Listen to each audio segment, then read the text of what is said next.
Whatever desire controls you the most right now is exactly the key points of the sparks that will help you conquer your own self. And if you could conquer your own self, you will be able to stand stronger against external things in this world that would usually make anybody have the reasons to feel like they're the victim.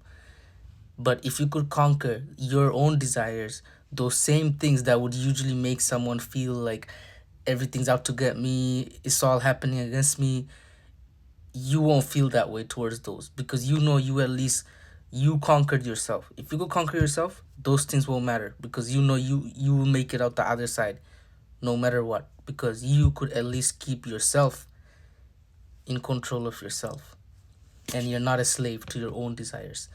Keep showing up even when it's ugly. Assalamu alaikum.